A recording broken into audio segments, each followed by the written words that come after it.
going back to these guys, singing their praises, which I can't do enough of, but they make it so easy. Clark will outline the harmony in such a way, and Dana will create these textures where it's just so natural to play with them without the chordal instrument. But in addition to that, from a practicing standpoint, yeah, there are times when I will only practice with like a sort of a canned bass line, in like the iReal Pro play along or whatever, and just kind of get rid of the chords because I want to try to be responsible for filling that harmony in myself.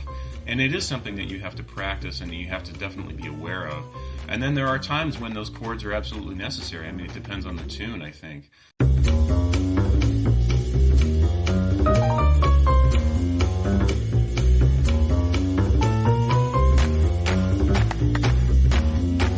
Hey everybody, it's Mike Jeffers, Chicago Jazz Magazine, chicagojazz.com, and welcome to another episode of Around Town. And today we've got saxophonist Chris Madsen. He's been on the show before, so I know you've probably seen him on the show. I'm sure many of you have seen him performing live all around town, but he's got a brand new recording coming out May 12th. He's got a release show coming up May 10th, Wednesday, May 10th, for his new recording Trio book. Now, he did a recording in 2019 called Bonfire with the same trio, I believe, and that was a lot of original tunes. This has got more jazz standards, quote-unquote jazz standards, some obscure jazz standards, and one original. So we're going to talk all about this with Chris. And, of course, he's busy. He's performing. He's also a professor. He's very important. I don't know why he's on my show. But, Chris, thanks for being on. It is good to see you, and congratulations on the new recording. Thank you, Mike. It's really good to be here, and thanks for having me on. And yeah, it's a busy time, I think, for everyone. But I'm trying to throw my hat in the ring and try to get another recording out there. So yeah.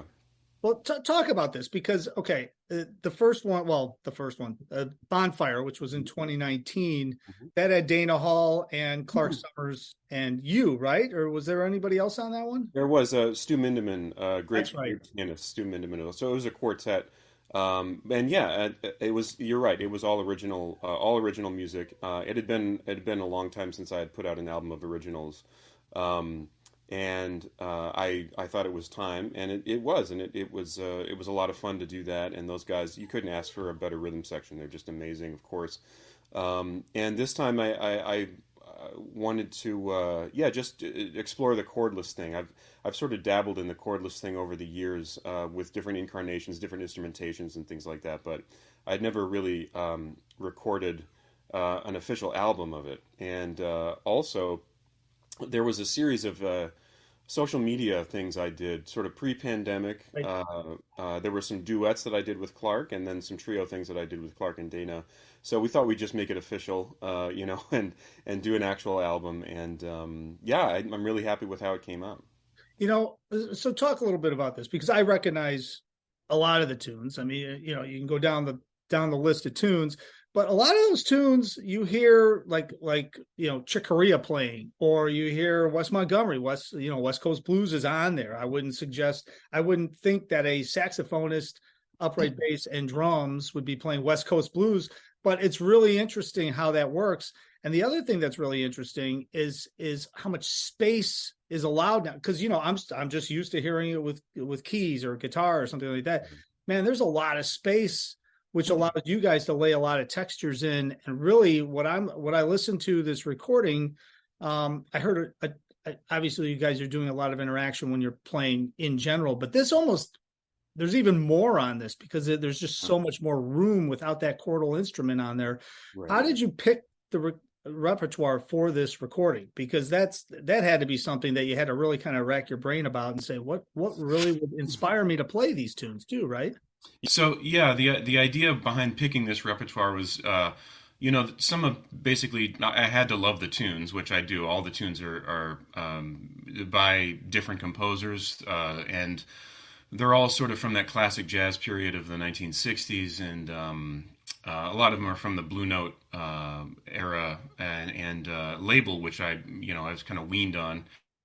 as a young musician, and so I had to love the tunes and sort of tunes that I wasn't that familiar with. But also one big consideration, as you said, is that since there's no chords involved, the harmony has to be a certain kind of way in order for it to be expressed properly. Yeah.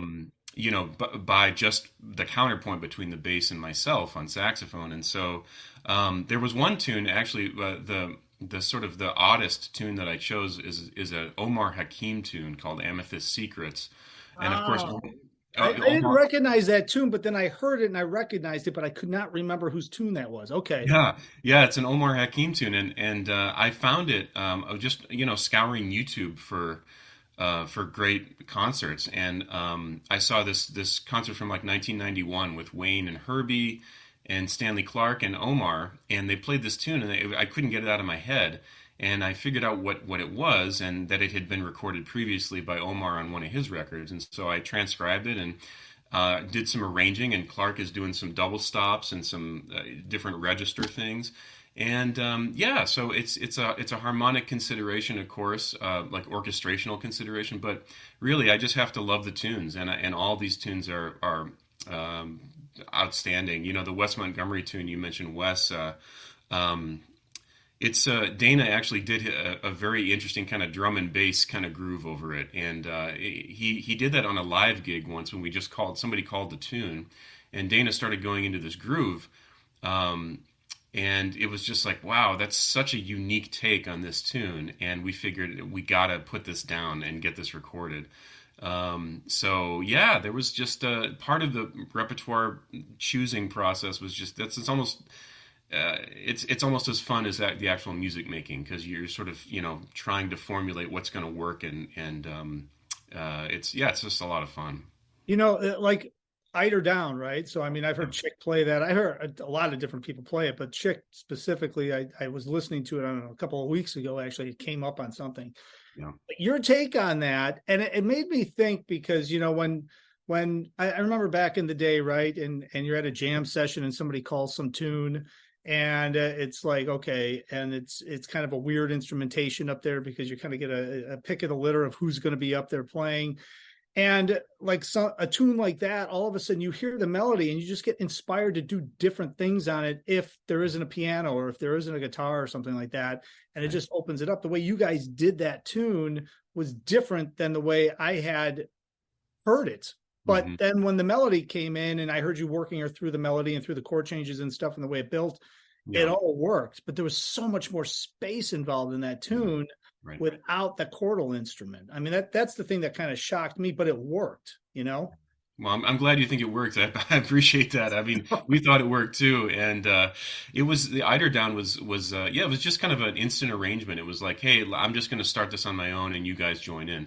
And, Dana and Clark are such master orchestrators on their instruments, and they're able to create these little symphonic textures out of just two instruments, really. And the way that obviously the rapport between those guys is incredible. They've known each other and been playing with each other for so long, and they're both such masters of their instrument and the craft that I can just trust them to create little arrangements on the spot like that. And that's exactly what happened with Eider Down. And to your point, it's like what I was talking about before.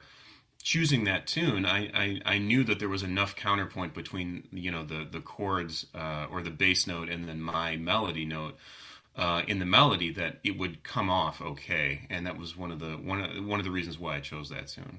Yeah. How often have you played like trio upright bass drums without any chordal instruments behind you? I mean, before you got into playing with these guys, I mean, was that something that you were doing a lot of? Because I gotta imagine that, I mean, you can develop your ear, you can play with chordal instruments, you can play with piano and stuff, but that's got to be something when you're practicing on your own. It probably helps you, thinking through, because you've got to hear the chord changes and everything when you're practicing on your own. And, is that something that you just naturally as a saxophone? Because I don't know. I mean, I'm a drummer, right? So I'm humming melodies and stuff when I'm playing. If it's the same way, I'm trying to figure out the way you think of it when you're like practicing and then you get into a situation, how natural that is for you, or if that's something you have to really work on consciously. Yeah, I think it's a little of both. I mean, it's sort of a thing of, well, going back to these guys, singing their praises, which I can't do enough of, but they make it so easy. Clark will outline the harmony in such a Yeah. way, and Daniel will create these textures where it's just so natural to play with them without the chordal instrument. But in addition to that, from a practicing standpoint, yeah, there are times when I will only practice with like a sort of a canned bass line, in like the iReal Pro play along or whatever, and just kind of get rid of the chords because I want to try to be responsible for filling that harmony in myself. And it is something that you have to practice and you have to definitely be aware of. And then there are times when those chords are absolutely necessary. I mean, it depends on the tune, I think. But yeah, I was just inspired by some of the great trio recordings of that instrumentation. Of course, Sonny Rollins Yeah. definitely comes to mind. I think he kind of, I don't know about invented it, but he was certainly the first one to my knowledge, to really popularize, that kind of cordless tenor trio. And so yeah, Sonny's always in the back of my mind when I'm playing that kind of music. But yeah, it's a real different kind of an experience. And I mean, Stu is such a master musician that he's another great orchestrator. And he's able to, I could see playing these tunes with chords or without them. If I had someone like Stu to get in, to just sort of fit into the mix and do his thing. So yeah, it's a fun process for sure. What was the name of the? And I listened to it a million times, but I haven't listened to it in years. Is Sonny, Bob Cranshaw, and Elvin, right? I mean that trio, wasn't that the live one that they did? I think back Yeah, in the 60s. well, there's one with Sonny and Elvin and Jimmy Garrison called That's the one. East Broadway Rundown. That's the one I'm thinking Um, of. Yeah. yeah, it's funny you mentioned that, man, because there was like I want to say 2018 or so. I did that record for the J-Rack, the Jazz Record Art Collective Yep. series. That same exact record, and that was with Dana and the great Dennis Carroll. And then Victor Garcia joined us on trumpet for because Freddie Hubbard was on there too. Okay. But yeah, that's one of the that's one of the greats, man, and that's a little bit later too. I want to say that's like late 1960s, maybe 1966 or so. So that's a little. I mean, in Sonny in the 60s was in a really exploratory vein. He was really pushing the boundaries of sonic saxophone playing, and yeah, it was. Yeah, Rollins is just he's the king of that stuff. I mean, of course, all the great saxophone players have Right. experimented with this at some point, but Sonny for me is kind of the king of it. Yeah. Well, okay. So we should talk a little bit. So you've got the releases coming out May 12th, Mhm. and that's going to be everywhere, I'm assuming, streaming, download, of course, chrismadsen.net Right. available there. But then May 10th at Epiphany Center for the Arts, 2201 South Ashland Avenue, Epiphany CHI, epiphanychi.com. You are having your release concert there on Wednesday, May 10th, 7:30 p.m. And I think many of you know that are watching this. I helped to kind of spearhead that opening over there, and I can attest to the fact that the acoustics in the sanctuary are probably some of the best in the entire country, especially for this kind of music. So to go hear this group, the trio there with Dana and Clark and Chris play this music in that setting is going to be something very special. So talk a little bit about that show and Sure. what people can expect to hear. Are you going to just play the recording down? You're probably mixing a bunch of other things too, I would imagine. Yeah, there's a couple of other tunes that I've been tossing around in my brain that sort of fit that criteria, that I think these guys would really like and dig into. But yeah, we'll definitely be playing music from the record. We probably won't play everything from the album. I'll probably pepper in some other stuff. But in addition to that, I should mention we've got a residency at Andy's coming up every Sunday in May and June as well. The late set, the 10:30 set for Andy's, and so that's a longer set. That's an hour 15, and we don't want to be playing necessarily the same stuff every week. So I'm trying to think of some other tunes to sprinkle in there. But yeah, it'll definitely be focusing on a lot of that rep from the album. And you're absolutely right about Epiphany. I mean, it's just sonically. I was fortunate to play there. I think it was July 2021 in the Sanctuary for the first time, and that was with the quartet. and yeah, the acoustics are phenomenal, and it's a beautiful space, beautiful room. And really classy joint, and it's beautiful. Like, yeah, I'm really looking forward to returning there, and this time, fleshing things out with the trio.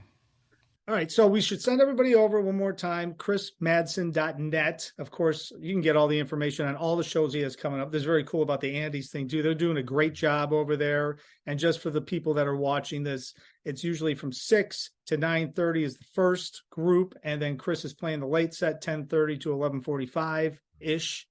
So that's on Sundays. That's awesome, in May and in June. And then epiphany.com for tickets, May 10th, 7:30 p.m. Chris Madsen trio book coming out May 12th. Congratulations, man. I'm glad you just keep creating things and putting them out and making things happen. That's awesome. Appreciate it, Mike. Thank you. And just one more thing, I wanted to mention the label that we're putting this out on is J Mark Records, which is collaboration between Marcus Carroll, great trumpeter in Chicago and beyond, and then John Fournier, his musical partner, and it's a brand new label. And Marcus Roots just put his album out on J Mark as well. So yeah, shout out to J Mark, and thank you, Marcus, for everything you're doing. But yeah, thanks, Mike. I really appreciate it. Absolutely. Okay, so everybody go check all of that out. All the information linked up down below. And as I always say, all things Chicago Jazz at chicagojazz.com. And until next time, hopefully I will see somebody out on the scene.